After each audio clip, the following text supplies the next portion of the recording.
by first saying that we are going to have a national dialogue. Yes. In fact, this thing of 2060, we are seeing it now. It got to be seen yesterday. But the first conversation he had invited us to was a conversation about a national dialogue, which many people had said no to. But I, as Fanya Mambo, I had said yes to that national dialogue. The problem is we didn't see the people we wanted to see at that national dialogue table. First, I keep saying that when the Gen Z were dying, there was a man kneeling down with an AK-47 aiming at the brains of young people and spewing them on tarmac. We wanted that man at that dialogue table. When we were in Al-Kalau, there were men in balaclavas, covered their faces. They were beating people. They killed 2 people that we later had to bury after the elections. We wanted to see those men at that dialogue table. We wanted to see every other member of parliament who had, especially the Belgut member of parliament, is it Belgut? This member of parliament who had told Kenyans that the president should not say shoot in the leg. He should actually shoot to kill. So the kind of people we wanted to see at that dialogue table were not there. We wanted to see the people who were in the cell with Albert Ojwang when he lost his life. We wanted to see the people who had been used to beat up young people and abduct them and make them disappear. We wanted people who would come and give us an explanation as to where 200 young people plus have disappeared to. But what we were treated to at KICC is being told fantastic ideas about other nations and how they became what they became. Instead of us having a conversation about the things that hurt us.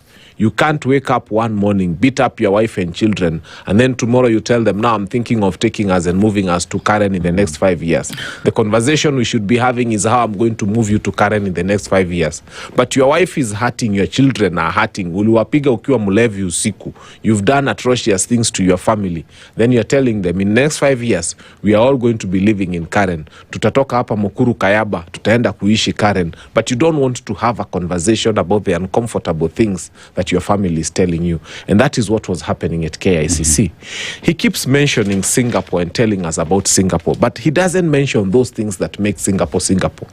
The first one is, when the president of that country or republic or state called Singapore wants to come here, he comes here in a Turkish Airlines branded aircraft. He does not lease the expensive jets that William Ruto leases to travel around the world. He travels public. The head of the Vatican, the Pope himself, when he wants to move, he's moved in an Air Italia aircraft. He charters a public aircraft. The bulk of the presidents in the world who cannot afford to hire the jets that William Ruto hires are always moving around the world that way. So if the president of Singapore is trying to hire a Turkish Airlines jet to get him to wherever he wants to move, and by there he's not globetrotting, he's not moving around the world, he's saving the country's money by sticking at home and fixing home. Home is not going to be fixed by the husband who is not at home.